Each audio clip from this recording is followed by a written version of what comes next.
Bonjour les diasporas, ici Cara pour Diaspora Black News. Je suis avec Stéphanie et Makli. Ils sont en couple depuis environ 2 ans et aujourd'hui nous allons parler de relations interraciales. Le fait de se mettre en couple avec une personne issue d'un milieu différent ou d'une culture différente, ça peut être un challenge dans le sens où c'est pas tout le monde qui l'accepte. Est-ce que vous pourriez me dire qu'est-ce que vous en pensez? Est-ce qu'aujourd'hui ça a changé le point de vue par rapport à ça? Parce qu'on sait qu'à travers les siècles, ça n'a pas toujours été bien accepté. Oui, pour ma part, comme Québécois, je pense que pour les générations relativement récentes, donc ma grand-mère, ma mère, puis évidemment la nôtre, il y a vraiment une certaine ouverture qui est présente. Il n'y a pas vraiment de critique ou comme c'est pas vraiment mal vu de sortir avec quelqu'un d'une autre couleur ou d'une autre culture. Mm-hmm. Je sais que par exemple, peut-être pour les gens peut-être plus éloignés de nous ou comme les gens d'une génération plus vieille que ma grand-mère, ça c'était plutôt un problème d'avoir un enfant sortir avec quelqu'un qui ne connaissait pas, dans le fond, une culture qui était moins bien connue parce qu'on doit se l'avouer dans ce temps-là. Il y avait comme pas cette curiosité de savoir qu'est-ce que c'était l'autre culture. Les gens étaient plus fermés, puis dans leurs propres affaires. Moi, dans ma culture, on fait ça, puis je ne peux pas trop aller voir la tienne. Okay. Donc, mais comme j'ai dit, les générations plus récentes, définitivement, il y a une ouverture maintenant. Ah, mais c'est super d'entendre ça. Makli, de ton côté, est-ce que c'est la même chose?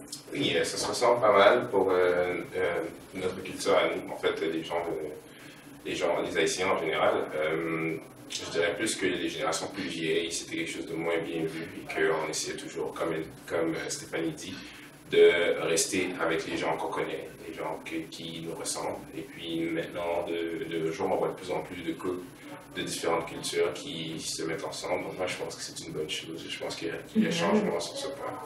Et l'une des premières personnes à qui vous présentez votre partenaire, on va dire, c'est les parents.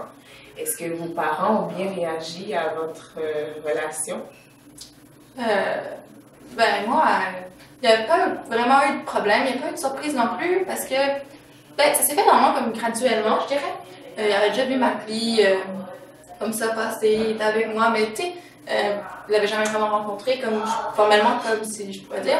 Puis tu sais, je leur parlais, oui, Makli fait ça, il est comme ça. Fait quand il m'a rencontré, en fond, il savait déjà qui c'était Makli comme personnalité, mais il n'y avait pas, comme la culture, c'était plus important à ce point-là, parce qu'il avait déjà connu la personne avant.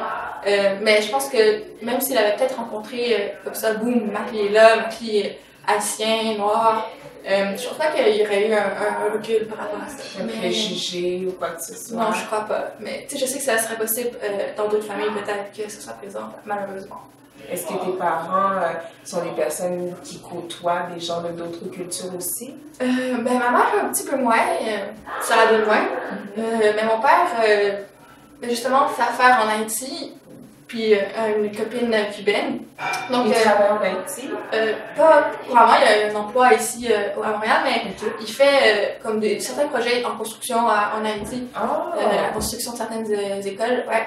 Donc, c'est drôle parce qu'il y a comme une certaine ouverture que lui avait pas avant, comme on lui en a déjà parlé, puis il avait dit que lui-même, c'est pas qu'il voulait pas, c'est juste qu'il avait jamais eu l'opportunité de connaître l'autre culture, puis lui, il a une certaine âge, mais il a comme découvert ça maintenant, puis il dit que c'est vraiment une belle chose, puis que comme lui, quand il était plus jeune, c'était pas quelque chose qui était naturel, mettons.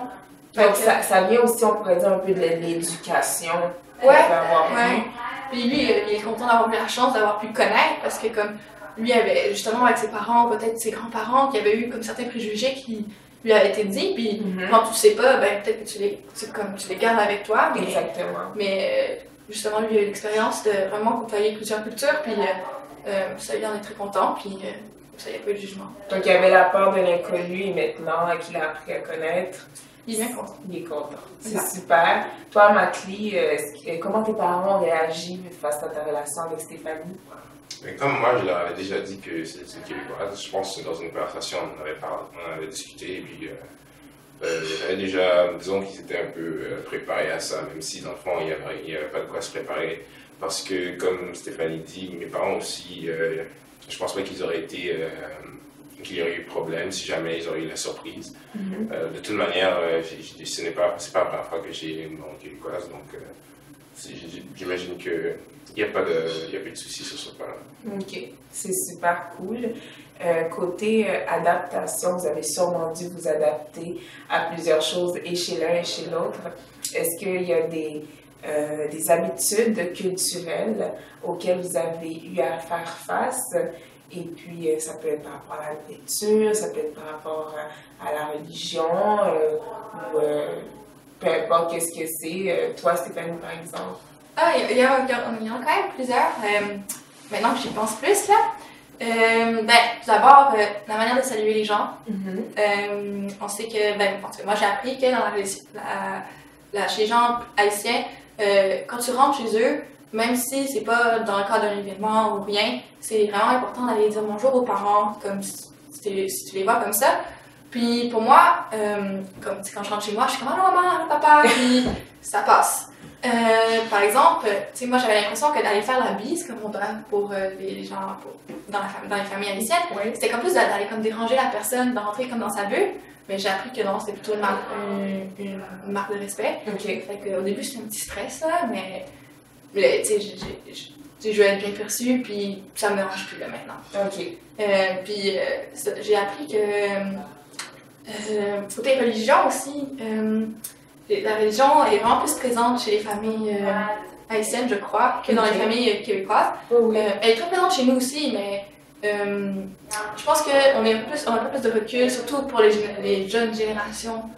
Chez eux, ils sont peut-être un peu plus impliqués, puis ils le pratiquent. C'est ça, puis je trouve ça intéressant. Puis, en tout cas, moi, j'étais vraiment ouverte à ça, un peu plus, ayant un peu plus perdu de vue la religion. Maintenant, comme c'est quelque chose qui est différent, puis que je trouve ça intéressant. De te rapprocher un peu plus Exactement. de ton côté religieux, puis de connaître un peu la façon dont ça fonctionne chez ton copain.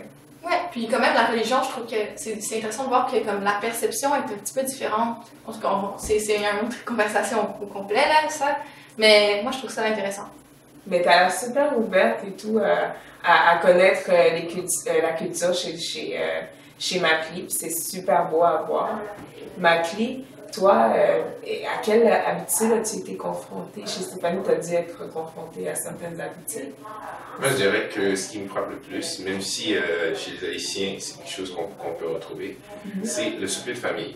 Le souper de famille, je me suis rendu compte, et c'est pas la première fois, parce que je suis déjà allé chez des amis québécois, et je me suis rendu compte que le fait de souper en famille, c'est comme une priorité. Et puis, il faut faire de son mieux pour pas y déroger. Alors, je dirais que ça m'a frappé souvent quand je venais chez Stéphanie. De souper avec sa famille et tout. Et puis, je trouve que c'est une bonne habitude quand même à prendre. Mais c'est ça, je trouve ça a frappé.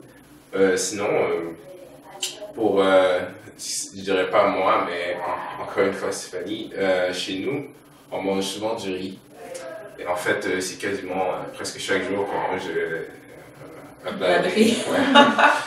Alors, je dirais que c'est quelque chose à quoi Stéphanie s'est adaptée. Disons, je pense qu'elle aime quand même ça.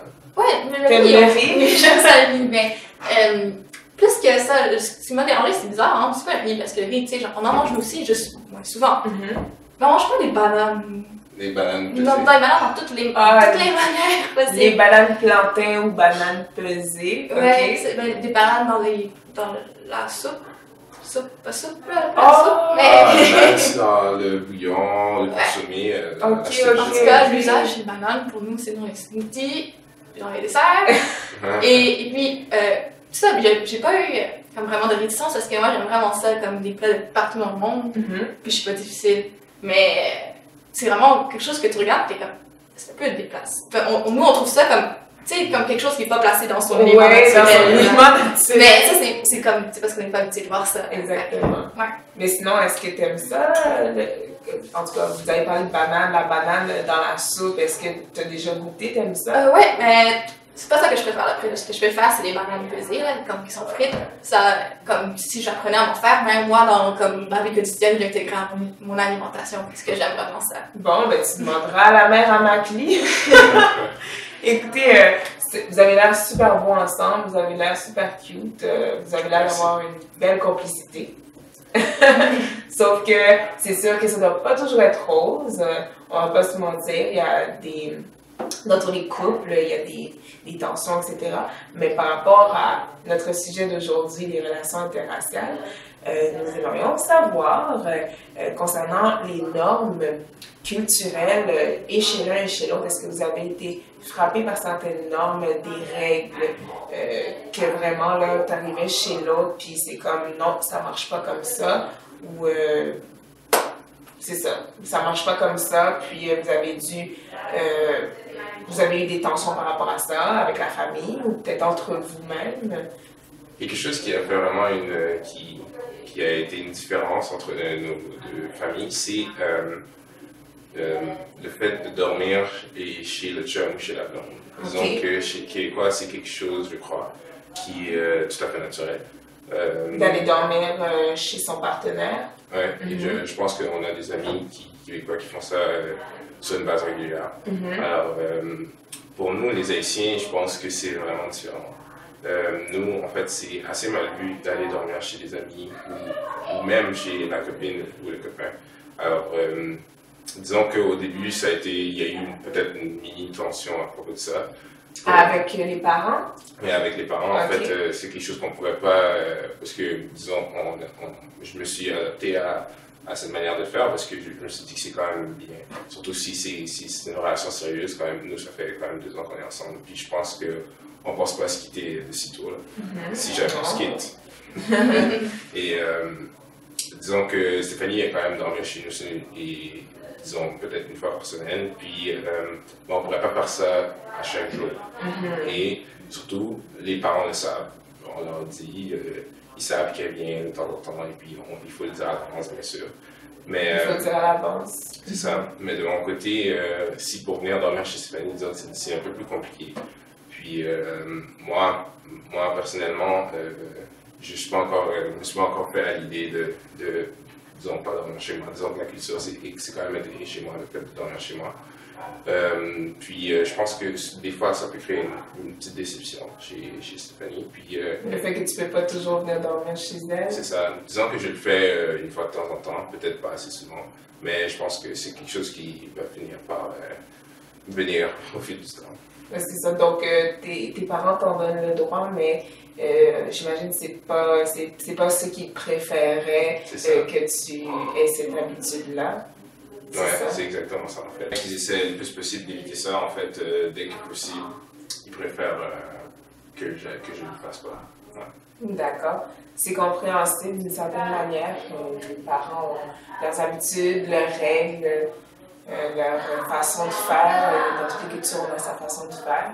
Mais à la fin de la journée, on a appris avec Stéphanie et Macli que l'amour n'a pas de couleur et que tous ensemble, n'importe qui a le droit d'être ensemble, que tu sois noir, blanc ou jaune. On a le droit de fréquenter, on devrait se permettre de fréquenter qui on veut. Donc, voilà, j'ai été ravie d'avoir cette discussion-là avec vous aujourd'hui. Puis je vous remercie d'avoir été là, Stéphanie et Macli. Je vous souhaite vraiment du bonheur et de continuer à faire fructifier cette belle relation que vous avez, puis à apprendre l'un de l'autre. C'est ça qui est important. Donc, je vous dis à bientôt. C'était Cara pour Diaspora Black News. Salut! Salut!